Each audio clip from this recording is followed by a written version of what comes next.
चलिए let start. थोड़ा join होने में लिंक थोड़ा सेंड हुआ था। अब बीच में आवाज बीच बीच में किसी की आ रही है, मैं सबको एक बार फिर से म्यूट कर देता हूँ, शायद और लोग जुड़ चुके हैं।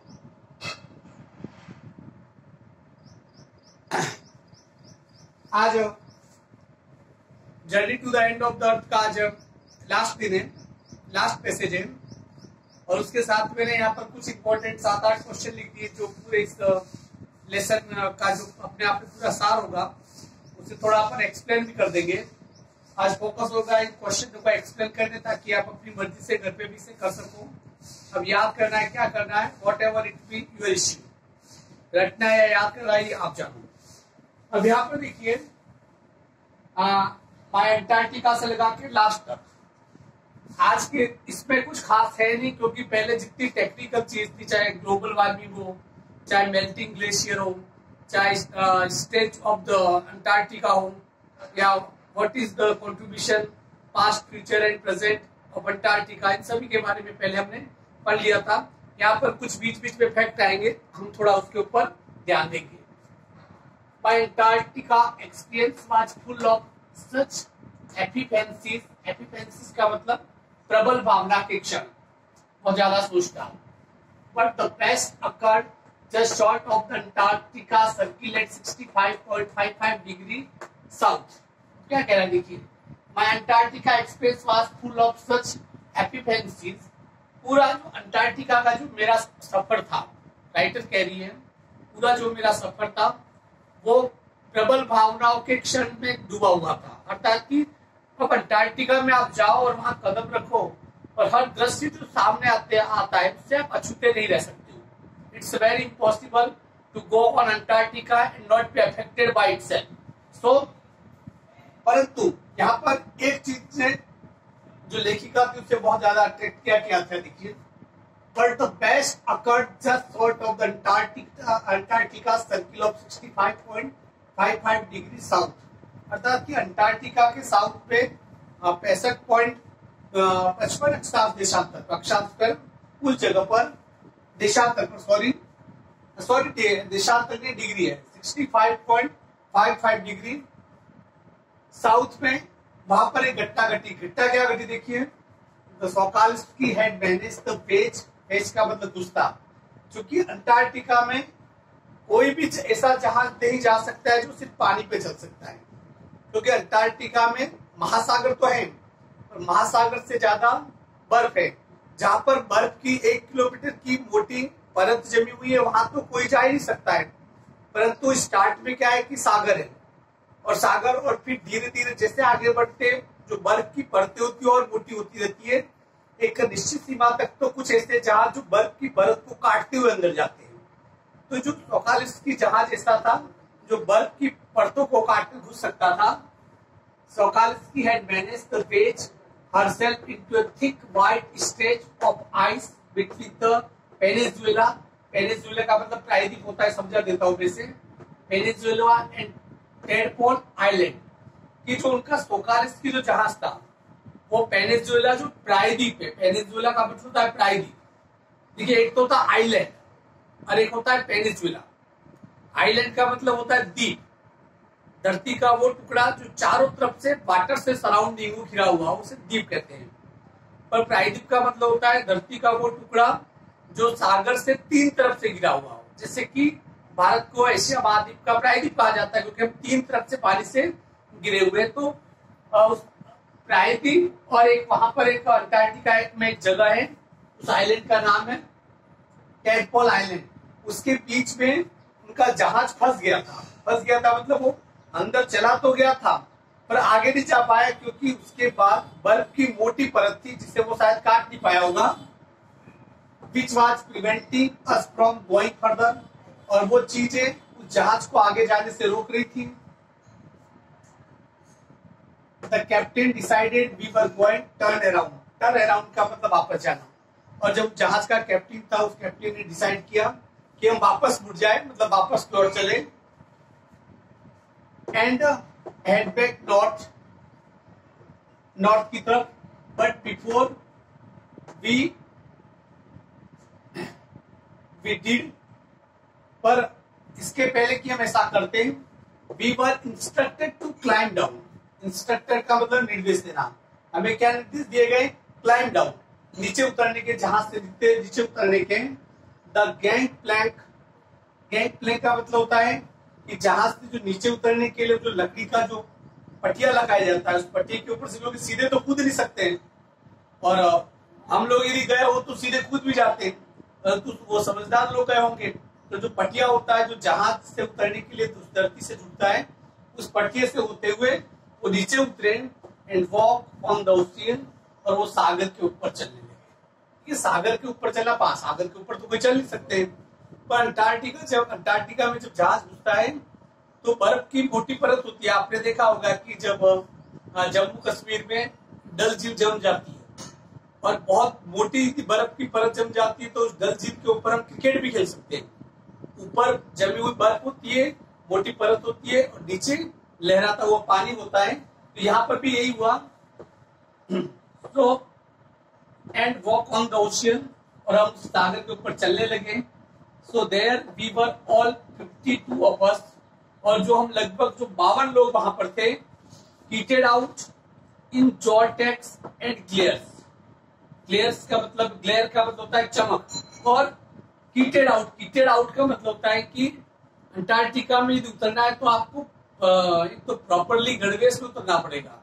वहां के लिए ठंड से बचाव के लिए स्पेशल सूट होता है, आपको वो पहनना होगा। वहां की जो सूर्य की जो रोशनी होती है, जो सफेद बल्ब से टकरा कर जो रिफ्लेक्ट होकर आती है, वो इतनी चमकदार होती है, उसके लिए आपको विशेष प्रकार के जो सन ग्लासेस पहनने पड़ते हैं। हीटेड आउट का मतलब प्रॉपरली गणवेश पे हम उतरे किस जगह पर, जो टेक्स एक एरिया का नाम है उस जगह पर, and clears walking on that stark whiteness that seem to spread out forever. और हम उस बर्फ की उस चादर के ऊपर, जो लगता था कि कभी खत्म नहीं होगी, उस बर्फ की चादर के ऊपर हम लोग चलने लगे थे। हालांकि वो सागर था, उस जगह पर सागर था। अंडर इट, नीचे की तरफ, अवर फीट वाज है मीटर थिक आइस पैक। हमारे पैरों के नीचे 1 मीटर मोटी बर्फ की परत थी। 1 मीटर मोटी बर्फ की परत का मतलब होता है उसके ऊपर आप कार भी दौड़ाओ तो वो परत टूटेगी नहीं। इंसानों के लिए तो बहुत मामूली बात है। उनके पैरों के नीचे क्या थी? 1 metre thick ice pack, 1 metre बर्फ की मोटी परत जमी हुई थी। एंड अंडरनीथ दैट, और उसके भी नीचे 100 metres of living breathing salt water.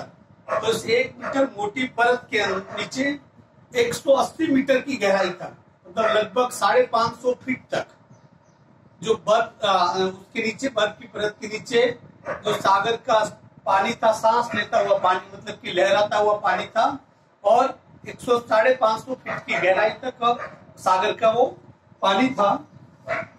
In the periphery, periphery का मतलब बाहरी सतह, पेरीफेरी का मतलब इसे परिधि होता है, केंद्र की जो परिधि होती है, यहाँ पर इसका मतलब बाहरी सतह। और उस बर्फ से बाहर इन the periphery crab eater seal, crab का मतलब केकड़े, ईटर का मतलब केकड़े खाने वाली, सील का मतलब विशेष प्रकार की मछली होती है।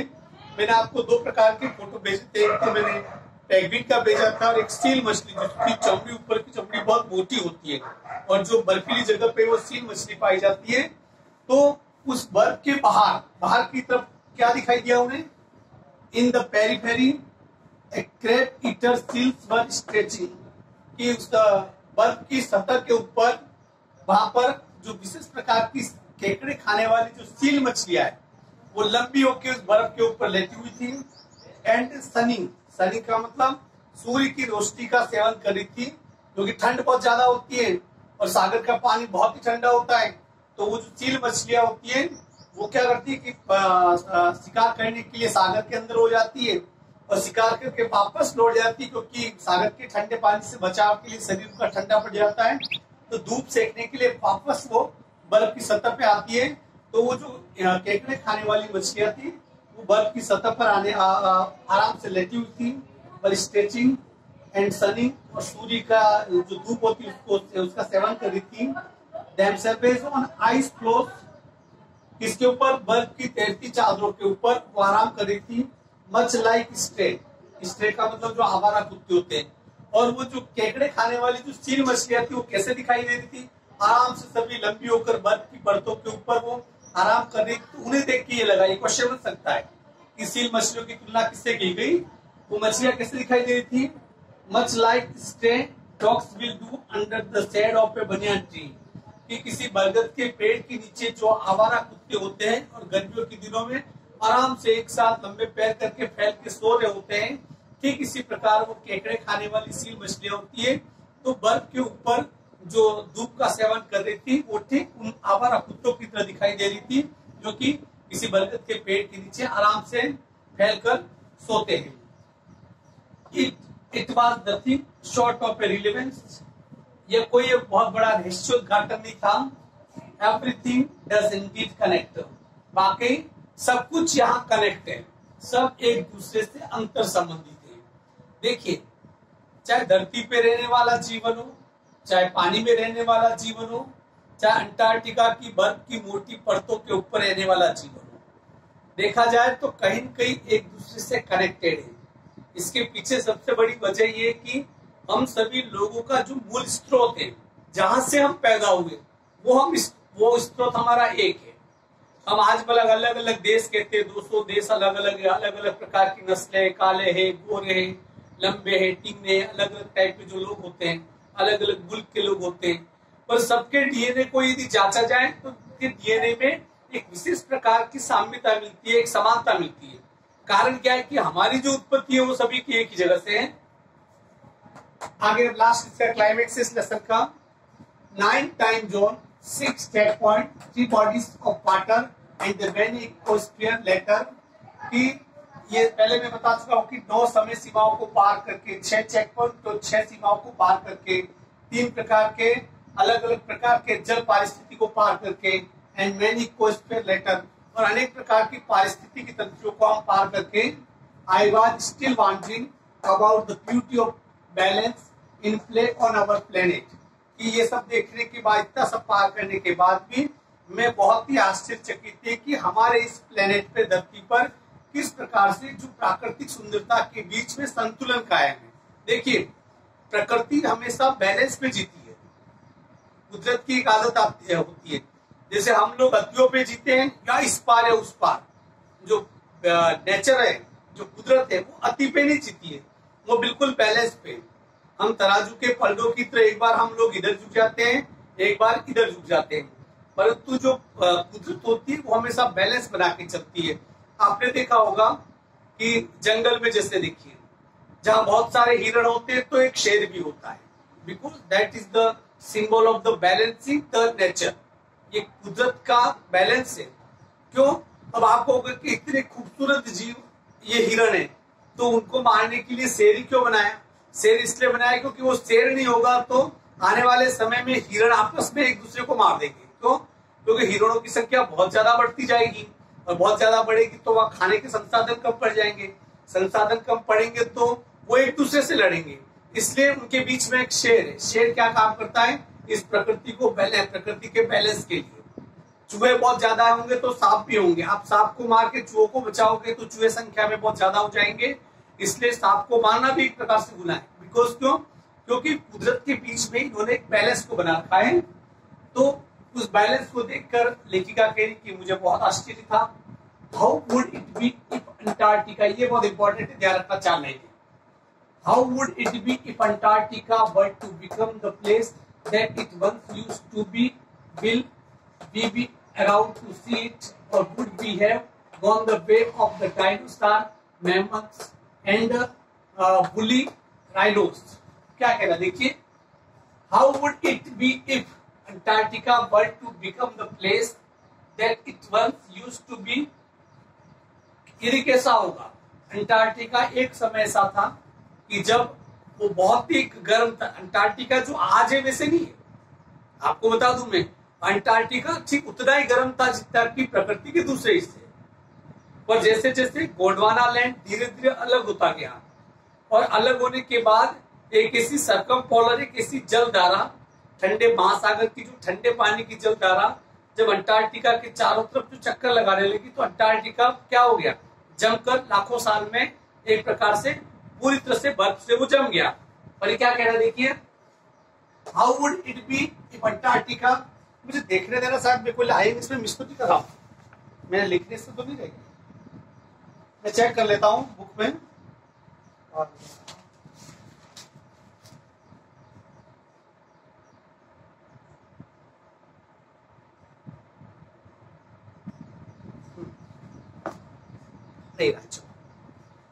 How would it be if Antarctica were to become the place that it once used to be, क्या होगा यदि अंटार्कटिका वैसा स्थान बन जाएगा जैसा कि पहले कभी लाखों करोड़ों साल पहले हुआ करता था, मतलब कि फिर से गर्म स्थान बन जाए। Will we be around to see it, कब तब क्या हम उस ऐसे बदले हुए अंटार्कटिका को देखने के लिए क्या जिंदा रहेंगे?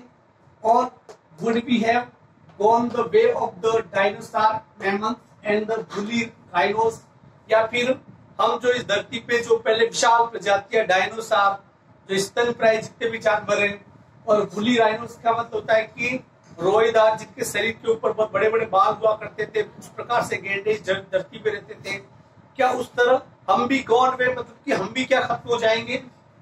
Who is to say? इसे कौन कह सकता है? देखिए कुदरत ने ऐसा पहले भी किया है, इसलिए हम ये नहीं कह सकते कि आगे भी होगा। कब क्या हो जाए हमें पता नहीं, हमें ये पता नहीं कि धरती से कब कौन सा एक टुकड़ा आके टकरा जाए। 10-15 किलोमीटर का भी कोई धूमकेतु आके या कोई उल्का पिंड आके धरती से टकरा जाए तो हम ठीक वैसे ही समाप्त हो जाएंगे जैसे कि कभी डायनासोर खत्म हुए थे। ये इसलिए हम कुछ कह नहीं सकते, क्योंकि जो अर्थ है इस पूरे ब्रह्मांड का एक मामूली इतना हिस्सा है। इतना आपको बता दूं, हमारी इस धरती की औकात कितनी है।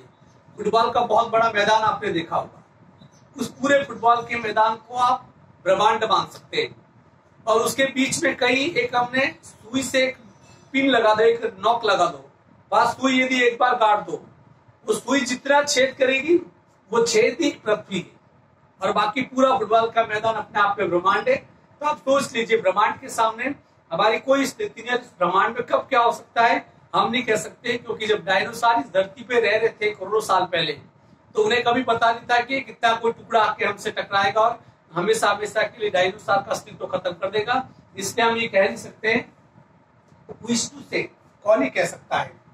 But after spending 2 weeks with a bunch of teenager, teenager का मतलब कि कम उम्र के बच्चे, आप लोगों की उम्र के बच्चे, और but after spending 2 weeks with a bunch of teenager, कि एक जो टीनेजर जो शैशव अवस्था के जो बच्चे थे उनके साथ वहां पर कुछ दिन गुजारने के बाद, who still have the idealist to save the world, और आइडियलिस्ट का मतलब आदर्श, और उन बच्चों के साथ समय बिताने पर ऐसे बच्चे जिनमें आज भी दुनिया को बचाने का आदर्शवाद है। All I can say is that a lot can happen in millions years, और इन सब के बाद मैं ये कह सकती हूँ कि लाखों साल में काफी कुछ इस धरती पे हुआ है। But what A difference it makes, और इस एक दिन में क्या अलग हो जाएगा। देखिए एक लेखिका कहना क्या चाहती है, इसके शब्द अलग है, इमोशंस अलग है।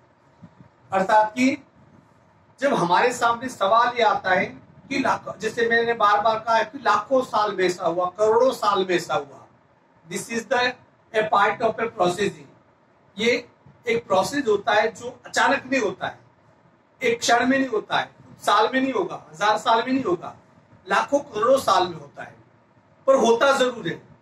पर यदि हम ये सोचें कि आज हम ऐसा कुछ कर देंगे तो उसका क्या प्रभाव पड़ेगा, तो मूर्ख है।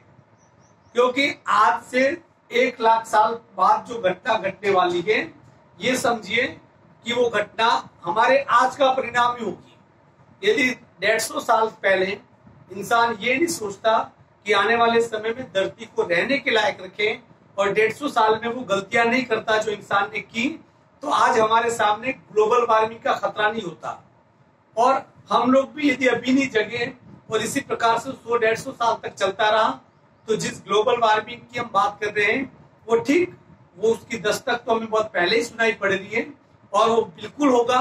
और तब इस धरती के ऊपर जो विनाश होगा वो कारण उस एक क्षण का नहीं होगा, वो पिछली हमारे मानव जाति के द्वारा पिछली गलतियों की वजह से होगी। और मानव जाति हमेशा सोचती है कि लाखों साल में यदि होगा तो इस एक क्षण से क्या होगा, पर उस एक क्षण में भी काफी कुछ हो सकता है, क्योंकि आने वाले कल में जो घटता है वो उसी क्षण का परिणाम होता है। ये टोटल ये लेसन था हमारा पूरा। अब इस लेसन, ये लेसन आपको कितना आता है, या लेसन यदि उसी मतलब लेसन, अब आप यदि अपने आप को जस्टिफाई करो कि इस लेसन को मैंने पढ़ा, तो आपने कितना पढ़ा नहीं पढ़ा, कितना शार्पली आपने पढ़ा। यदि ये 8 क्वेश्चन में बोलूंगा और बोलते ही उसका यदि उसके आंसर आपके मन में आपको आ रहा है, तो समझिए कि आपका ट्रांसलेशन पक्का है। परंतु उसका आंसर आपके दिमाग में आ ही नहीं रहा कि यार क्या था कुछ पढ़ा तो था, इसका मतलब कि आपका ट्रांसलेशन आधा अधूरा है, आपको फिर से रीट्रांसलेशन की जरूरत पड़नी चाहिए। देखिए question, what is the phytoplankton, पहला प्रश्न है। देखिए ज्यादा बोझ लेने की जरूरत नहीं प्रश्नों के मामले में, मैं तो हमेशा से कहता है बी कूल, आराम से। व्हाट इज फाइटोप्लैंक्टन, फाइटोप्लैंक्टन क्या है, phytoplankton is a sea grasses. Phytoplankton क्या है, समुद्री घास है। It is a single self plant, ये क्या है, एक कोशिकी, ये क्या है, एक कोशिकी पादप है। It neurosis and sustain the south Asian food chain, south ocean food chain. और ये क्या करते हैं, फाइटोप्लैंक्टन क्या करता है कि पूरी जो साउथ की जो समुद्र की जो भोजन श्रृंखला है, खाद्य आहार निर्माण श्रृंखला का ये फाइटोप्लैंक्टन निर्माण करती है। छोटा प्रश्न आ जाए तो इतना लिखना है, पर ये दूसरा एक प्रश्न इसके अंदर और दिया हुआ है फाइटोप्लैंक्टन का, उसके बारे में भी मैं आपको बता देता हूँ। Phytoplankton in presence of the sunlight, सूर्य की उपस्थिति में, इट ऑब्जर्व द ऑक्सीजन, किसका ऑब्जर्व करती है, sorry it observe the carbon dioxide and it जो कार्बन डाइऑक्साइड का ऑब्जर्व करती है, शोषण करती है। And in process of photosynthesis, जो प्रकाश संश्लेषण की जो क्रिया होती है, इट क्रिएट ऑर्गेनिक कंपाउंड, यौगिकों का निर्माण करता है। And that compound become the part of food of south oceans, जिसे कहते हैं कि साउथ ओशियन के जितने भी जो समुद्र में रहने वाले जितने भी जानवर है, उनके लिए वो भोजन श्रृंखला का काम ये कौन करता है, ये फाइटोप्लैंक्टन करते हैं। How were the Himalayas form, सीधी बात है कि how was Himalayas form, Himalaya कैसे बना। As you know that India is the stepping out in north, India क्या कर रही है, स्टेपिंग आउट। एक minute,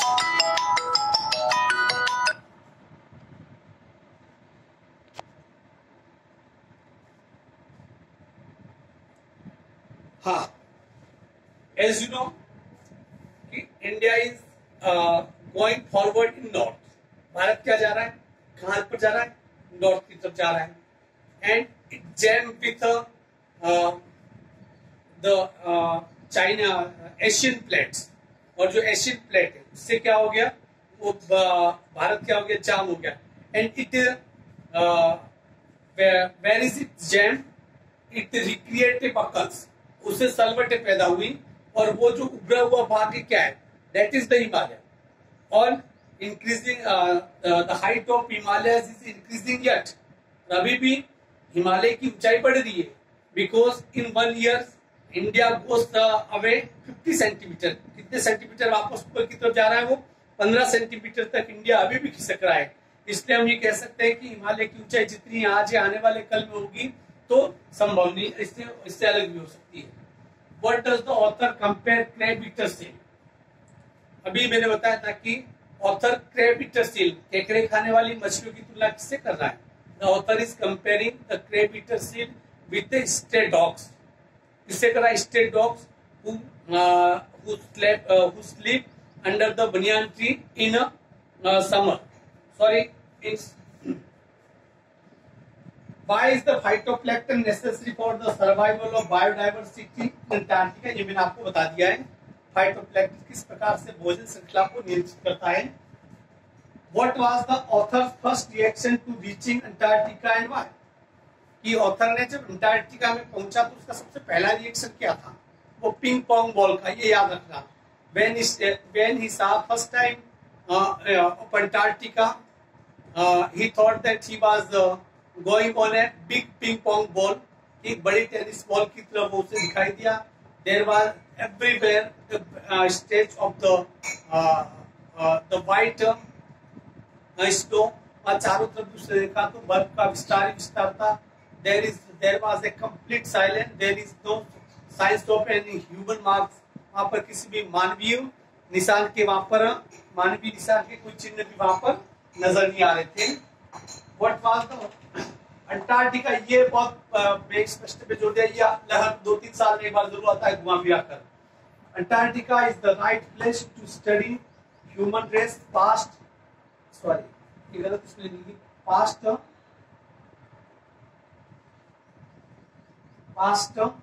present and future. Antarctica मानव के अतीत, उसके आज और भविष्य का अध्ययन करने वाला एकमात्र स्थान क्यों है? इसका आंसर मैंने पहले भी बता दिया है।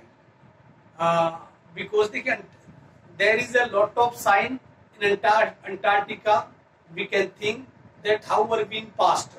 अंटार्कटिका में बहुत सारे ऐसे निशान मौजूद हैं जो बताते हैं कि हम अतीत में क्या थे। Antarctica is the symbol of today, आज का भी प्रतीक है। And as we know that a billions years air trapped in the layer of the Antarctica, ice layer of the Antarctica, लगभग 10 लाख साल पुरानी जो हवा की जो परतें हवा है वो इसकी बर्फ की परतों के अंदर क्या है कैद है। And we can identify what were the atmosphere of that time in past, और पास्ट में हमारा एटमॉस्फेयर कैसे रहा होगा हम ये पता कर सकते हैं। And we can recognise the what will be in the next, और हम ये पहचान कर सकते हैं कि आने वाले कल में क्या होगा। तो इस क्वेश्चन का आंसर आप उस पैरा को, ये पैराग्राफ को पढ़ेंगे तो उसका पूरा आंसर आप लिख सकते हो। और मैं क्या करूंगा कि 1-2 जो 2 ऐसे टाइप क्वेश्चन है उन दोनों को बिल्कुल इजी बना के मैं उसके 10-15 वाक्य सेंटेंस मैं आपको हिंदी बहुत ही सिंपल हिंदी में मैं आपको सेंड करूंगा। आपको क्या करना है कि उसका ट्रांसलेशन करके वापस आप मुझे भेज दोगे। यदि ये 2 क्वेश्चन आपको याद हो जाते हैं लास्ट वाले, तो इसका मतलब ये समझ लीजिए कि आपको इस लेसन के टोटली क्वेश्चन आपको याद हो जाएंगे। एक तो ये question, in the world geological history is kept in Antarctica, how explain. इसके पहले ये है describe the Antarctica atmosphere, Antarctica का एटमॉस्फेयर क्या है। हमें लिख सकते हैं कि the Antarctica is the coldest, windiest and driest place of the world, सबसे सूखा, सबसे तूफानी और सबसे ठंडा स्थान कौन सा है? अंटार्कटिका है। इसके अलावा पूरा जो भी अंटार्कटिका लुक लाइक से ping pong ball, there is a stage of the snow everywhere. We can see there iceberg, melting iceberg. We can see there there is no any trees, no any billboards, and no other any type of a human mark. We think that time stopped there. Days go and दिन आते रहते जाते रहते, but there is nothing different. There is a completely silent. You can nothing can be listen there. ये पूरा क्या वहां पर कि आपने अंटार्कटिका के बारे में क्या देखा, वहां का एटमॉस्फेयर क्या था। Night were too long, days भी कंटिन्यू, रातें लंबी होती है, दिन चलते रहते हैं। ये पूरा का पूरा लिख सकते हो, जिससे उसमें ये भी हो जाएगा कि we can see there avalanche, by avalanche को देख सकते हैं। We can listen the voice of cracking snow, बर्फ की टूटने की आवाजों को हम वहां पर सुन सकते हैं। There is no any type of birds, we can see only the seal, the crab seals, and the just like a whale. There is we can see there one kind of a birds like a penguin. ये पूरा क्या कर सकते हो, इसमें लिख सकते हो, आप अपनी तरफ से भी लिख सकते हो। तो मैं क्या करूंगा, ये 2-3 जो ऐसे टाइप क्वेश्चन है उन ऐसे टाइप क्वेश्चनों को मैं हिंदी में सरल हिंदी में लिख के दूंगा। आप उसका सिर्फ ट्रांसलेशन बहुत इजीली कर सकते हो, ऐसे वर्ड जो आपको आते होंगे मीनिंग उसी लैंग्वेज में मैं दूंगा। 3 क्वेश्चन यदि ऐसे टाइप किसी लेसन के याद कर ले तो पूरा लेसन ही आपका क्या हो जाएगा, कंप्लीट हो जाएगा। इस लेसन में जो भी इसमें जो कंपोजिशन सेक्शन है मैं अभी नहीं करवा रहा हूँ, 2-4 लेसन होने के बाद फिर मैं कंपोजिशन सेक्शन स्टार्ट कर दूंगा और किस प्रकार से क्वेश्चन आंसर को लिखा जाता है, किस प्रकार से कंपोजिशन को से हम लोग देख लेंगे। आज के लिए इतना ही, कल फिर मिलेंगे 9 बजे। Have a nice day. Zoom app से किसी का यदि पुराना वर्जन हो तो नए वर्जन में वापस एक बार यदि अपडेट मांग रहा होगा आपके पास जूम ऐप, तो एक बार उसे अपडेट कर लेना ताकि कनेक्टिविटी में कोई प्रॉब्लम नहीं आए। आज के लिए इतना ही। Bye bye, have a nice day.